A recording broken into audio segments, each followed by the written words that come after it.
9 class में आपका हार्दिक स्वागत है।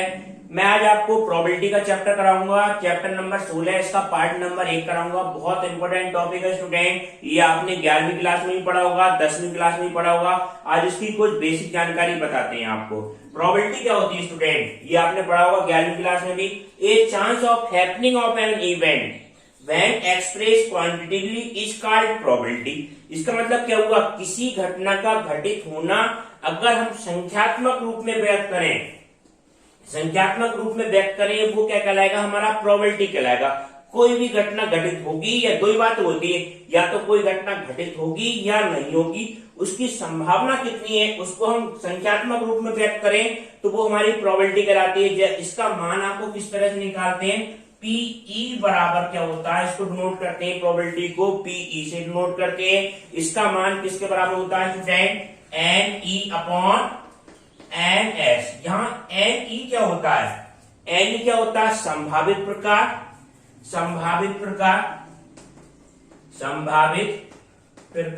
और एन एस क्या होता है, कुल प्रकार। एन एस क्या होगा हमारा, कुल प्रकार, N E upon N S. जैसे हम एक सिक्के को उछालें, ठीक है, एक सिक्के को उछालने पर चित आने की प्रायिकता हमें ज्ञात करनी है। ठीक है, अगर हम एक सिक्के को उछालें, उस पर चित आने की प्रायिकता ज्ञात करनी है, तो हम ये देखें, अगर हम एक सिक्के को उछालना है तो क्या क्या संभावना हो सकती है। ठीक है, ये क्या कहलाता है, हमारा सैंपल स्पेस। 11वीं क्लास में पढ़ा होगा प्रतिदर्श समष्टि। प्रतिदर्श समष्टि क्या होती है, अगर हम कोई प्रयोग करें तो उसके जितने भी संभव परिणाम हमारे पास आएंगे वो क्या कहलाती है, प्रतिदर्श समष्टि कहलाती है। जैसे हमने एक सिक्के को उछाला, या तो उसके ऊपर क्या आएगा, हेड आएगा, या क्या आएगा, टेल आएगा। इसके अलावा तो कुछ नहीं आएगा, ये हेड आएगा या टेल आएगा। क्वेश्चन में क्या पूछा है, चित आने की, यानी कि हेड आने की प्रोबेबिलिटी पूछी है। तो एन ई का मान कितना हो गया, एन एस का मान कितना हो गया, 2 हो गया। एन ई का मान कितना हो गया, केवल 1 है, 1। तो पीई बराबर कितना हो जाएगा student, N E upon N S. ये कितना मान आपका, 1/2। ठीक है, तो चित आने की प्रायिकता आपकी क्या हो गई, 1/2। अब कहीं पूछ लेता चित न आने की प्रायिकता, तो वो क्या होती, यानी कि चित नहीं आएगा तो क्या आएगा स्टूडेंट, पट आएगा। वो उसको किस तरह से निकालेंगे ये समझे आप। चित न आने की प्रायिकता, तो इसको हम कह देंगे पीई बार। पीई बार का मतलब क्या होता है कि कोई घटना घटित ना होने की प्रायिकता। जैसे हमने क्या कोई चित आने की प्रायिकता हम कह रहे हैं, इसको डिनोट कर रहे हैं पीई से। तो पीई बार क्या होगा, चित न आने की, यानी कि क्या होगा, टेल आएगा। टेल भी कितनी बार है, 1 बार। तो इसका मान भी कितना हो गया, 1/2, N E upon N S. तो इस किसी भी घटना में क्या होता है स्टूडेंट, कोई घटना घटित होने की और घटित ना होने की प्रायिकताओं का योगफल हमेशा क्या होता है, 1 होता है। इस रिलेशन से भी हमने देख लिया कि पीई प्लस पीई बार बराबर कितना होगा, 1। ये आपको 11वीं क्लास में बताया था, सब बेसिक जानकारी बताएंगे आज। पीई प्लस पीई बार, पीई का मतलब क्या होगा, किसी घटना घटित होने की प्रायिकता, और पीई बार क्या होगा, किसी घटना घटित ना होने की प्रायिकता। इनका योगफल हमेशा क्या होता है, 1 होता है। अगर हमें एक वैल्यू बताओ कहीं पे, तो हम दूसरी वैल्यू हम आसानी से निकाल सकते हैं। ठीक है स्टूडेंट, आप देखें आगे। अब स्टूडेंट आप क्या सीखे, प्रतिदर्श समष्टि, सैंपल स्पेस निकालना। अगर हम कोई प्रयोग करते हैं तो क्या क्या सैंपल स्पेस होते हैं, ये आपका मेन पार्ट होता है, आपका सैंपल स्पेस। क्योंकि पीई बराबर आपका ये तो होता है, पीई बराबर N E upon N S. किसी घटना की प्रायिकता निकालते समय आपको सैंपल स्पेस यानी कि प्रतिदर्श समष्टि की जरूरत पड़ती है। प्रतिदर्श समष्टि तो हमारा फिक्स होगा। जैसे हम कहें क्वेश्चन में एक सिक्के को 2 बार उछाला जाएगा, तो वो क्या होगी, नंबर फिक्स होगी। और एनी का मान ये हम निकालते हैं क्वेश्चन की कंडीशन से।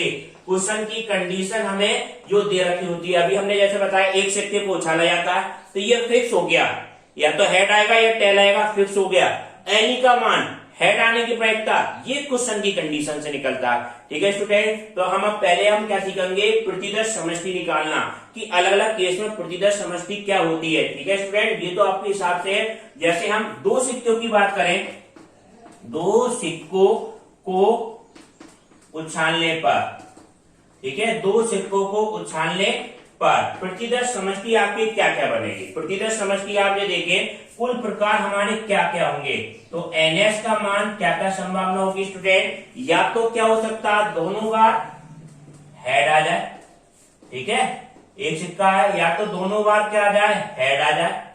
एक संभावना हो सकती है कि एक सिक्के पे तो हेड आ गया, दो सिक्के को उछालने पे एक बार तो क्या आ गया हेड आ गया, और एक बार क्या आ जाए स्टूडेंट टेल आ गया, ठीक है, हेड और टेल। एक संभावना क्या हो सकती है कि टेल पहले वाले पे आ जाए, टेल और हेड इस तरह से आ जाए, टेल और हेड, ठीक। और एक संभावना हो सकती है कि दोनों बार क्या आ जाए स्टूडेंट टेल आ जाए, यानी कि टेल और टेल। तो कुल कितने प्रकार हो गए, 1 2 3 4, तो कुल प्रकार कितने हो गए आपके 4 हो गए, ठीक है।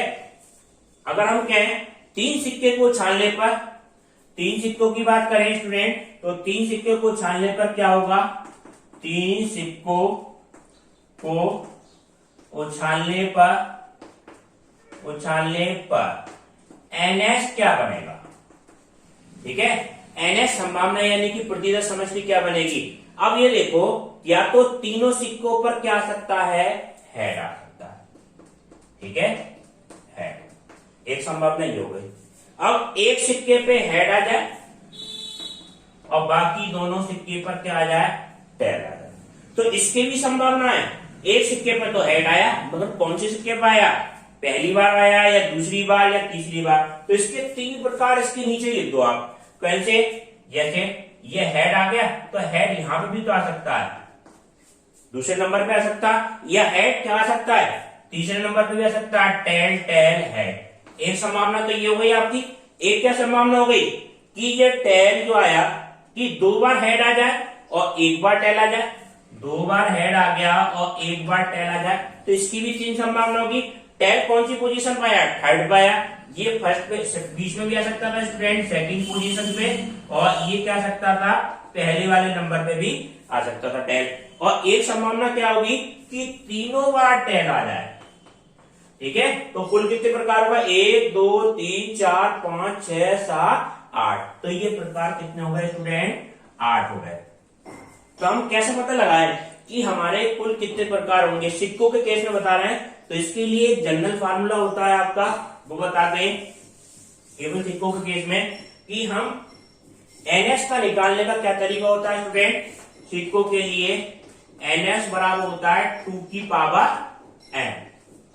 n क्या होगा, जितनी बार हम सिक्के को उछालेंगे, अगर एक बार उछालना है तो 2 की पावर 1 2 आ जाएगा, दो बार उछालना है तो 2 की पावर 2, यानी कि 2 की पावर 2 कितना हो गया स्टूडेंट 4, तो 1 2 3 4 हो गया। अगर तीन बार उछालना है तो ये क्या आ जाएगा, 2 की पावर 3 बराबर कितना हो गया स्टूडेंट 8 आ गया, तो कुल प्रकार कितने हो गए 8 आ गए, ठीक है। तो हम इससे हम निकाल सकते हैं, ठीक है स्टूडेंट। अगर मान लो 4 बार आ जाए तो 2 की पावर 4 बराबर कितना हो गया 16, और उन 16 प्रकारों को बनाना है, तो हमें कहीं लिखने में आप मिस्टेक न करें, इसकी भी आपको एक मान लो NS बराबर 2 की पावर n। अगर हम कहें कि सिक्कों को हम 4 बार उछालें, n बराबर 4 बार उछालने पर, 4 बार उछालने पर ये NS का क्या मान बनेगा स्टूडेंट, NS का मान बनेगा 2 की पावर 4 बराबर कितना हो जाएगा 16। और 16 प्रकार हमें लिखने हैं कि कौन कौन से प्रकार बनेंगे NS सैंपल स्पेस में, तो इसकी भी आपको एक ट्रिक बताते हैं जिससे आपका कोई भी मिस नहीं होगा, सारे के सारे नंबर आपको लिख जाएंगे। जैसे छोटे वाले केस में तो आप लिख सकते हैं 2 4 और 8 तक तो आराम से लिख सकते हैं, मगर कोई बड़ी नंबर आ जाए तो किस तरह से लिखेंगे 16। अब ये प्रकार क्या हो सकता है, या तो हेड आएगा या क्या आएगा 10, तो 16 को 2 से डिवाइड कर दो, कितना हो गया 8। तो हम NS का मान लिखने के लिए देखो क्या करें, 8 बार तो क्या लिख दें, हेड लिखें 1 2 3 4 5 6 7 और 8, और 8 ही बार क्या लिख दें स्टूडेंट 10 लिख दें, 1 2 3 4 5 6 7 8, देखो 4 और 4 कितना हो गया 8, ठीक है। अब इसका भी आधा करें, 8 का आधा कितना हो गया स्टूडेंट 4, अब 4 बार हेड लिखें और 4 बार क्या लिखें, टेल लिखें, अल्टरनेटिव। ये बात का ध्यान रखना, ये 4 बार हेड लिख दिया, 1 2 3 4, ठीक है, 4 का नंबर। अब 4 ही बार क्या लिखे आप, टेल लिखे, 1 2 3 4, ठीक। अब फिर के इसके बाद में क्या आ गया, हेड आ गया स्टूडेंट, तो ये क्या हो जाएगा, 1 2 3 4, और उसके बाद में आपको क्या लिखना है, टेल लिखना है, तो 1 2 3 और 4, ठीक है। क्रम से लिखिए, 4 बार हेड, 4 बार टेल, 4 बार हेड, 4 बार टेल, यहां तक कंप्लीट हो गया। उसके बाद हम 4 को किससे डिवाइड कर दें, 2 से। 2 से क्यों कर रहे हैं, या तो हेड आ गया या टेल, तो इसका मतलब क्या हुआ, 2 आ गया, तो 2 बार हेड लिख दें स्टूडेंट और 2 बार क्या लिख दें, टेल लिख दें। कैसे, 2 बार हेड और 2 बार टेल, ठीक है। फिर उसके बाद में 2 बार हेड आ गया और 2 बार टेल, 2 बार हेड और 2 बार टेल, 2 बार हेड और 2 बार टेल, ठीक है। अब लास्ट में आपको 2 को भी 2 से डिवाइड करने, कितना आ गया, 1 आ गया, तो ये मान आपका कितना हो जाएगा, 1 बार हेड 1 बार टेल। जो नंबर आ रही है उसको अल्टरनेटिव कर देना, 1 बार head, head tail, head tail, head tail, head tail और head tail, head tail, head और टेल, हेड और टेल। ये कुल कितने प्रकार बन जाएंगे आपके, 16 प्रकार होंगे, और कोई भी केस आपको मिस नहीं होगा। इस तरह से कैसे भी आप निकाल सकते हैं, ठीक है। ये तो क्या हो गया, सिक्कों के केस में, ये आपको 11वीं क्लास में ही बताया था, ठीक है स्टूडेंट। 11वीं क्लास की भी नोट्स क्या कर लेना, आप रिपीट कर लेना इस चैप्टर के। अब देखें, ये तो सिक्कों की बात आ गई। अगर हम कहें पासों की बात करें, ठीक है, सिक्कों के केस में आप केस इस तरह से निकाल सकते हैं। अब हम कहते हैं, अगर पासों की बात करें, पासे के लिए NS का मान, यानी कि प्रति 10 समष्टि सैंपल स्पेस क्या क्या होगा।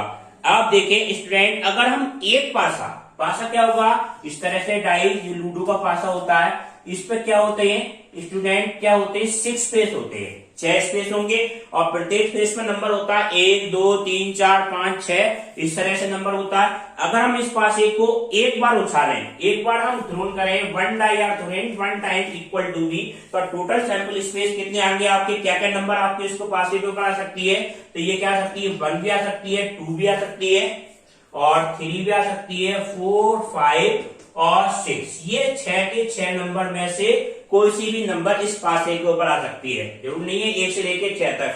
तो हम ये सैंपल स्पेस, ये तो होता है कोई प्रयोग करने पे जितने भी संभव हमें परिणाम होते हैं उसका सारा कलेक्शन हमारा क्या कहलाएगा, सैंपल स्पेस कहलाएगा, NS का मान, ठीक है। और एनी का मान तो क्वेश्चन की कंडीशन से होता है। जैसे हम क्वेश्चन में कहते हैं, एक पासे को उछाला जाता है और विषम संख्या आने की प्रायिकता ज्ञात करो, तो एक NS का मान तो कितना हो जाएगा स्टूडेंट, 6 हो जाएगा, और एनी का मान कितना हो जाएगा, विषम अंक के लिए अगर हम बात करें तो विषम अंक हमारे कौन कौन से, 1 3 और 5, तो एनी का मान कितना हो गया, 3 हो गया, और पीई का मान कितना हो जाएगा स्टूडेंट, एनी अपॉन NS 3/6 बराबर 1/2। ये आपने आप पहली क्लास में, शुरू की क्लास में भी पढ़ा होगा आपने, 10वीं क्लास और 9वीं क्लास में इस तरह क्वेश्चन। तो NS का मान कितना हो गया, 6। अगर एक पासे की जगह हम 2 पासे की बात करें, ठीक है, तो NS बराबर 2 पासों के लिए, ठीक है, 2 पासों के लिए, 2 पासों के लिए बात करें तो क्या क्या संभावना होगी, ठीक है। तो इसका मान क्या क्या होगा, अब देखो, पहले पासे पर 1 आ जाए और दूसरे पासे पर 1, पहले पर 1 दूसरे, यानी कि पहले पासे पे 1 फिक्स हो गया और दूसरे पासे पर हम चेंज करते जाएं 1 से लेके 6 तक के नंबर, तो ये क्या हो जाएगा, 1 3 1 4 और 1 5 और 1 6, ये नंबर आ गए सारे। पहले पासे पे तो 1 फिक्स हो गया और दूसरे पासे पर क्या हो रही है, अल्टरनेटिव ये नंबर आती जा रही है 1 2 3 4 5 6। अब ये संभावना हो सकती है कि पहले पासे में कितना आ जाए स्टूडेंट, 2 आ जाए, और इस पे क्या आ जाए, अल्टरनेटिव नंबर आते चले जाएं, 2 1 2 2 2 3 और 2 4 और 2 5 और 2 6, ठीक है। अब ऐसी हो सकती है कि 3 1 से लेके डॉट डॉट डॉट कितने नंबर आ जाए, 3 6 तक ये सारे नंबर आ जाए। पहले पासे पे 3 फिक्स कर दिया और 1 से लेके 6 तक नंबर, और पहले पासे पे 4 और 1 से लेके कितना आ जाए नंबर 4 से लेके 6 तक और 5 1 से लेके 5 6 तक और 6 1 से लेके स्टूडेंट ये क्या मान है 6 और 6 तक। ये टोटल नंबर कितना हो गया देखो 6 12 18 6 24 26 3 6 36। तो कुल प्रकार कितने हो गए स्टूडेंट 36 हो गए। दो पासों के लिए एनएस का मान 36, एक पासे के लिए एनएस का मान 6। तो ये जनरल मान होता है स्टूडेंट। अगर हम एन पासे फेंकें एन पासों के लिए एनएस का मान कितना होता है 6 की पावर एन, ये एन है। अगर हम 3 पासे फेंकेंगे तो इतने प्रकार तो नहीं बनाएंगे, तो 6 की पावर 3 6 36 छक्का 216 प्रकार हम डायरेक्ट लिख लेंगे। कहीं कहीं बनाने की जरूरत पड़ती है स्टूडेंट, जैसे मान लो 6 की पावर 3 तो 216 कहां बनाएंगे, इतने तो पूरा टाइम लग जाएगा आपको। तो इसको हम इससे निकालेंगे कि एनएस का मान 216 है, फिर जो एनी की कंडीशन होगी उसको हम सेलेक्ट करेंगे। ठीक है स्टूडेंट, अब आप देखें आगे। अब स्टूडेंट हम कार्ड्स की बात करते हैं, ताश की। ताश कितने प्रकार के होते हैं, टोटल कार्ड्स कितने होते हैं, ताश कितने होते हैं 52 होते हैं। ठीक है, और इनकी 4 कैटेगरी होती है। कौन कौन सी होती है, ये स्पेड होंगे, क्लब, हार्ट और डायमंड, यानी कि हुकुम के पत्ते होंगे स्टूडेंट। हुकुम के पत्ते कितने होंगे 13 पत्ते हुकुम के होंगे स्टूडेंट, और 13 ही काय के होंगे चूड़ी के, और 13 पान के, और 13 ही किसके होंगे ईट के होंगे। ये हुकुम का और चिड़ी के पत्तों का कलर किस तरह से होता है ये आपको समझना है, क्योंकि प्रायोरिटी के जो क्वेश्चन आएंगे बेस प्रमेय में उसमें आपको इस तरह से नहीं होगा, कैसे पहचानना होगा आपको किस तरह से मान है। तो इसको बेसिक जानकारी समझो। हुकुम के पत्ते कितने होंगे 13 होंगे, और कलर में कैसे होंगे काले होंगे। चिड़ी के पत्ते 13 होंगे, कलर में कितने होंगे स्टूडेंट काले होंगे। ये टोटल कितने हो गए 26। ठीक है, ताश नहीं तो अभी आपको हम दिखा देते प्रैक्टिकली करके। अब देखो पान में, देखो पान में क्या है, पत्ते कैसे होंगे 13 पत्ते होंगे, और ईंट के भी पत्ते कितने होंगे 13, और कलर में कैसे होंगे लाल। तो टोटल कितने हो गए ये 26 पत्ते हो गए, और कुल कितने हो गए 52। और ऐसा होता है स्टूडेंट 4 पत्ते इक्के के होते हैं। इक्के कितने होते हैं, इक्के यानी कि जो 1 नंबर वाला पत्ता होता है वो इक्का कहलाएगा। इक्के कितने होते हैं स्टूडेंट 4 होते हैं, और 4 ही क्या होते हैं किंग, ये राजा वाले पत्ते, यानी किसको कहते हैं बादशाह। बादशाह कहेंगे हिंदी में। बादशाह के पत्ते जो होंगे स्टूडेंट वो कितने होंगे 4 ही होंगे, और बेगम नेब यानी कि बेगम के पत्ते भी कितने होंगे 4, और 4 ही पत्ते कैसे होंगे स्टूडेंट गुलाम के होंगे। ठीक है, नाम से आता है ये क्वेश्चन कि एक ताश की गड्डी में से एक पत्ता निकाला जाता है, इसके इक्का होने की प्रयोगता। तो ये बात आपको पता होना चाहिए कि ताश की गड्डी में पत्ते कितने 52 और इक्के कितने हैं आपके 4। तो जब ये पता नहीं होगा जब तक कि आपको क्वेश्चन सॉल्व नहीं हो पाएगा।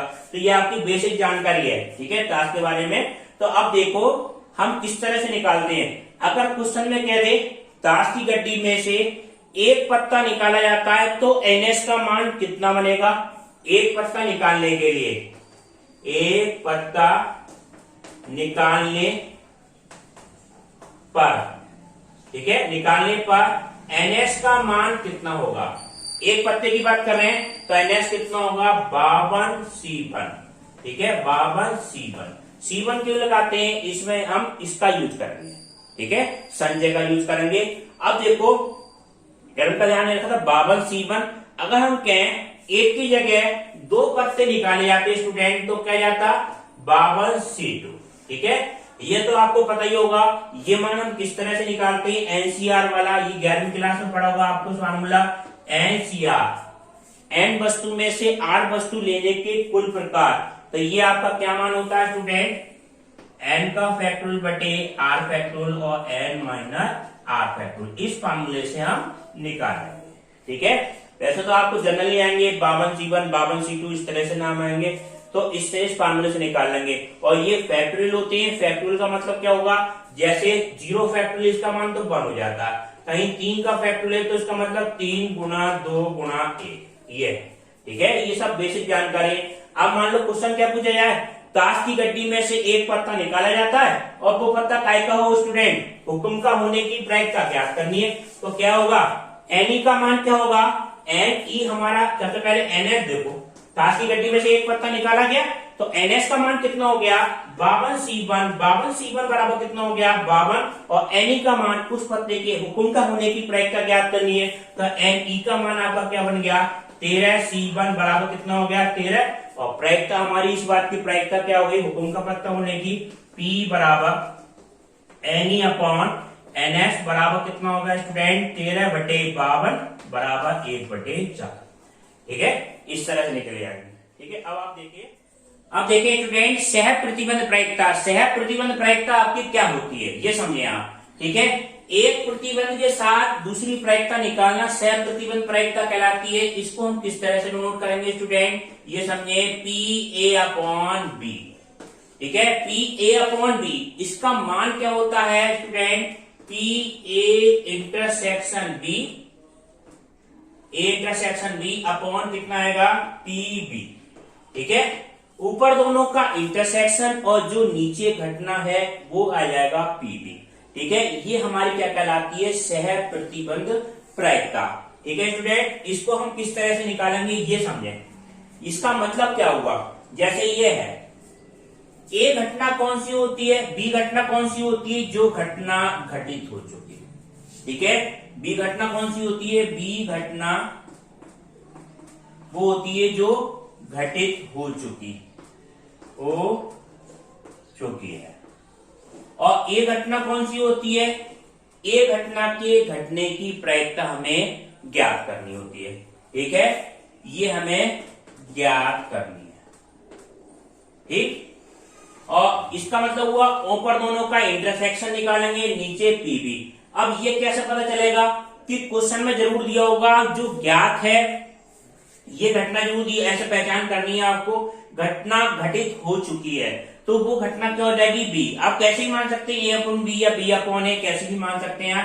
जो घटना घटित हो चुकी है वो आपकी क्या आएगी नीचे आएगी, ऊपर दोनों का क्या होगा इंटरसेक्शन निकालेंगे, कौन सी घटना जो हमें ज्ञात करनी है वो घटना ऊपर रहेगी। इसी का हम उल्टा फार्मूला क्या है स्टूडेंट, तो PA B अपॉन A का मान कितना हो जाएगा PB अपॉन A का मान आ जाएगा PA इंटरसेक्शन B अपॉन कितना आ गया PA। देखो फार्मूला याद करना तो बिल्कुल सिंपल है, ऊपर दोनों का इंटरसेक्शन और नीचे क्या आ जाएगा वही घटना। इसका मतलब होगा इस प्रतिबंध ये घटना घटित हो चुकी है, ए वाली घटना घटित हो चुकी है, और बी घटना घटित होने की प्रायिकता हमें ज्ञात करनी है। ठीक है स्टूडेंट, अब जैसे PA इंटरसेक्शन B का मान हम किस तरह से निकालेंगे, ये आपने 11वीं क्लास में ही पढ़ा होगा, कहीं कहीं ऐसा दे रखा होगा PA यूनियन B का मान दिया होगा, PA PB इंटरसेक्शन का मान नहीं दिया होगा स्टूडेंट। तो एक फार्मूला होता है आपको 11वीं क्लास में बताया, PA यूनियन B बराबर PA plus PB minus PA intersection B। ठीक है, ये फार्मूला होता है। ठीक है, PA यूनियन B बराबर A यूनियन B, यानी कि अगर कोई दो घटना है उसका हमें यूनियन निकालना है तो PA पूरी घटना, PB और जो इंटरसेक्शन वाला पोर्शन आ जाएगा उसको हम घटा देंगे तो PA इंटरसेक्शन B हम निकाल सकते हैं। ठीक है स्टूडेंट, अब जैसे ये देखो कहीं कहीं क्या होगा A और B घटना कैसी होंगी स्वतंत्र होंगी अपवर्ती। अगर यदि A व B घटना कैसी हो अपवर्ती हो, ये 11वीं क्लास में भी आपको बता चुके हैं कि अपवर्ती घटना और स्वतंत्र घटना में क्या अंतर होता है। अपवर्ती घटना क्या होती है कि एक घटना का घटित होना दूसरे का क्या करेगा विरोध करेगा, यानी कि दूसरी घटना घटित ही नहीं होगी तो वो घटना हमारी क्या कहलाती है अपवर्ती। वन इवेंट प्रिवेंट्स अदर, दूसरे को रोक देगा। यदि एक सिक्के को उछाला जाएगा हेड आएगा या टेल आएगा, इस तरह की घटना। तो इसमें क्या होगा इंटरसेक्शन में PA इंटरसेक्शन B हमेशा क्या आएगा फाइव आएगा। ठीक है स्टूडेंट, अगर A और B घटना कैसी हो स्वतंत्र हो, A और B घटना कैसी हो स्वतंत्र हो तो इस केस में PA इंटरसेक्शन B का मान किसके बराबर होता है, स्वतंत्र में क्या हो जाएंगे जो अलग अलग हो जाओ, यानी कि PA अलग और PB अलग। ठीक है, A और B घटना स्वतंत्र होंगी तो इस तरह से लगेगा। ये कंडीशन भी आपकी इन फार्मूले में यूज होंगी। अब देखिए इसके आपको पहले हम एक्सरसाइज के क्वेश्चन कराते हैं, फिर इसके हम एग्जाम्पल कराएंगे, जिससे आपको इसका कॉन्सेप्ट बिल्कुल क्लियर हो जाएगा। पी ए यूनियन बी क्या है, इंटरसेक्शन बी वगैरह हम किस तरह से निकालेंगे। अब देखिए आप एक्सरसाइज नंबर 16.1, ठीक है। पहले हम एक्सरसाइज के क्वेश्चन कराएंगे, फिर उसके एग्जाम्पल कराएंगे, ठीक है। पहले बेसिक क्वेश्चन कराते हैं इसके। देखो एक्सरसाइज 16.1 का पहला क्वेश्चन ये है स्टूडेंट, पी ए का मान कितना है। पी ए बराबर कितना है स्टूडेंट, 7/13। पी बी का मान कितना है, 9/13। और पी ए इंटरसेक्शन बी का मान कितना है, ए इंटरसेक्शन बी का मान 4/13। क्वेश्चन में क्या पूछा है, पी ए अपॉन बी पूछ रहा है, ठीक है। ए अपॉन बी का मान क्या करना है, तो ए अपॉन बी का सूत्र पता होना चाहिए बस हमें। पी ए अपॉन बी का मतलब क्या हुआ, पी ए अपॉन बी, ऊपर दोनों का इंटरसेक्शन, नीचे पी बी, तो ये क्या माना जाएगा आपका student, A intersection B upon जो नीचे घटना उसकी क्या हो जाएगी probability. P A intersection B का मान तो क्या दे रखा है डायरेक्ट 4/13, ये तो मान आपका आ गया 4/13। और पी बी का मान कितना है स्टूडेंट, 9/13। 13 से 13 कट जाएगा स्टूडेंट, कितना आ जाएगा 4/9। ये आपका क्या आ जाएगा फाइनल मान आ गया, ठीक है स्टूडेंट। अगर कहीं पी बी अपॉन ए पूछता तो ये किससे डिवाइड हो जाता, पी ए से डिवाइड हो जाता, 4/7 आंसर आ जाता, ठीक है। अब आप देखें नेक्स्ट क्वेश्चन, दूसरा क्वेश्चन तो इसका बिल्कुल सिंपल है। दूसरा तीसरा, अब जैसे तीसरा क्वेश्चन देखें, तीसरा क्वेश्चन में क्या दे रखा है स्टूडेंट, 2PA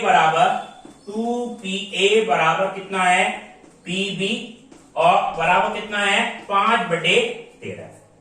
2PA बराबर PB बराबर कितना है 5/13। और किसका मान निकालना, PA अपॉन B बराबर कितना दे रखा है, PA अपॉन B बराबर कितना दे रखा है 2/5। क्या पूछा है, PA यूनियन B का मान हमें ज्ञात करना है। देखो किस तरह से ज्ञात करेंगे, बिल्कुल ध्यान से समझो।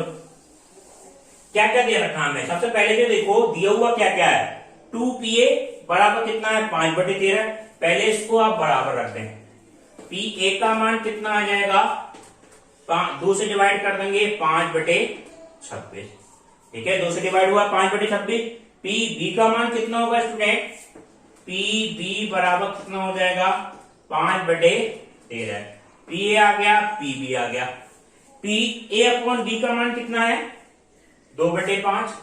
PA अपॉन B बराबर कितना है 2/5, ठीक है। हमें निकालना PA यूनियन B निकालना है, तो PA अपॉन B होता क्या है, PA intersection B upon PB बराबर कितना होगा 2/5। PA intersection B upon PB। तो अब ये देखो इंटरसेक्शन का मान कितना है, इंटरसेक्शन का मान तो हमें निकालना है, ठीक है। इंटरसेक्शन का मान हमें निकालना है, उससे फिर यूनियन निकालेंगे। PB का मान कितना है 5/13 और गुणा 2/5, तो PA इंटरसेक्शन B बराबर इसकी गुणा कर देंगे 2/5 गुणा कितना आएगा स्टूडेंट, PB इधर आ जाएगा और PB का मान कितना है 5/13। 5/13, 5 से 5 करके कितना आ गया स्टूडेंट 2/13। ये मान आ गया, PA आ गया, PB आ गया, PA इंटरसेक्शन B।